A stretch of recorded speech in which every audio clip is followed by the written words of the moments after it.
Hello po, magandang araw po sa inyong lahat. So sa araw ito, sa ating mentoring pag-aralan po natin, The Unreasonable Jesus. You see, kapag tayo nasa Panginoon na may mga ibang pinapagawa o inuutos ang Diyos na very unreasonable sa isip po natin bilang isang tao. Pero sa kanya, of course, hindi po unreasonable yun. Pero sa unang tingin po natin bilang tao, they were so unreasonable. So, ang talata po natin, makikita natin sa Luke chapter 5, 1 to 11. Ito po ay si Jesus ay nasa tabing dagat at maraming sumusunod sa kanya at gustong makinig na mangaral po siya. So, nakakita siya ng bangka na pag-aari ni Pedro. At sinabi kay Pedro na pwede siyang sumakay doon. So, pinasakay po siya.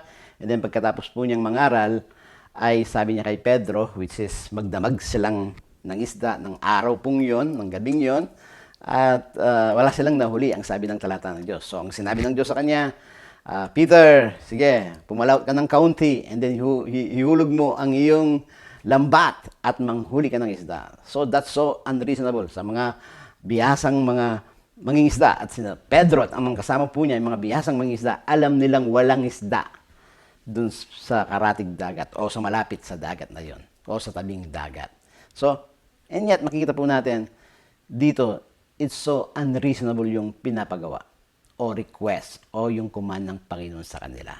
So, actually may mga unreasonable things na pinapagawa ang Panginoon sa atin sa Matthew chapter 5 verse 38. Makikita po natin yon. Sabi ng salita ng Diyos, narinig na sinabi niyo, mata sa mata, ngipin sa ngipin. Kung sinaktan ka, sinampal ka, saktan mo rin siya. Pero sabi ng Panginoon, pero ang sinasabi ko sa inyo, ang sabi ng Panginoon, huwag ninyong paghihigantahin ang masama. Kung may mga masamang gumawa daw sa inyo, okay, magganti. So, that's so unreasonable.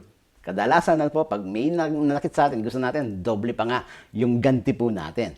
At kung sinampal ka sa kanan ng pisngi, ibigay mo yung kaliwa. O yung sa kaliwa, ibigay mo yung kanan. So unreasonable. Kung may magdidemanda sa inyo para kunin ang panloob damit, ibigay mo pating balabal. O yung damit mong panlabas, ibigay mo rin, sabi ng Panginoon. That's so unreasonable.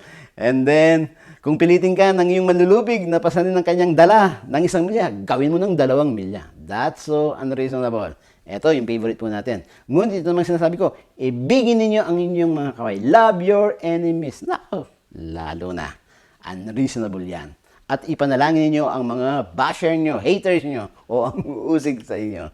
That's so unreasonable. So anong gagawin mo kapag may pinapagawang unreasonable si Lord sa iyo?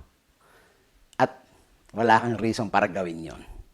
So, will you still trust Him? So, makikita rin po natin na katotohanan dito sa ating talata, that we should not trust our own reason. O, do not trust your reasonable reason. Maaaring may reason ka talaga, pero huwag mo pagkatiwalaan yan. When it comes on following God or having or putting your faith on Him, just trust what He commanded you, what He said to you. Actually, may konting pagkontra si Peter po dito. Makikita natin sa verse 5. Sumagot si Simon, Guro, magdamag kaming nagpagod, ngunit wala kaming nahuli. So sabi niya, imposible dyan na makahuli tayo, Lord. Kami nga, magdamag sa laot, wala kaming nahuli. Diyan pa. Minsan ang feeling natin, mas marunong pa tayo sa Diyos. Lalong-lalo na kapag hindi natin naunawaan yung pangyayari sa buhay. Yung pinapagawa niya sa atin. Di ba? May mga pinapagawa minsan si Lord sa atin.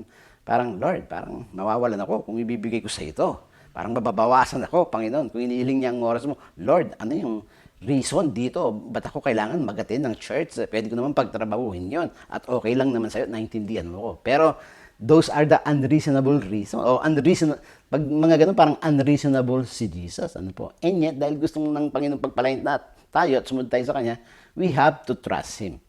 Huwag tayong masyadong mas magaling pa kay Lord. Alam kong maraming sa inyong magaling dumiskarte.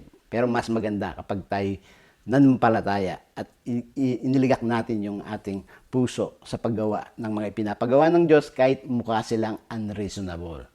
Of course, tandaan nyo, when you obey God, stop reasoning. Just obey Him. I do believe, one of the enemy of faith is reasoning. Okay? One of the enemy of faith is reason. Yung mga reason mo, marami kang dahilan. Of course, when you obey God, you have to stop reasoning. Just obey. Amen. And then, susunod na makikita po natin dito ay when you believe the unreasonable na ipinapagawa ng Panginoon, unreasonable result will happen. Ayun, ang ganda po nito. So, magkakaroon po tayong number 1, net-breaking and boat-sinking result. Which is unreasonable dahil makukuha nila yon sa tabi ng dagat. Ang sabi ng salita ng Diyos sa verse 6 and 7, ganoon nga ang ginawa nila. Nakahuli sila ng maraming isda. Kaya halos mapunit ang kanilang mga lambat. Net-breaking.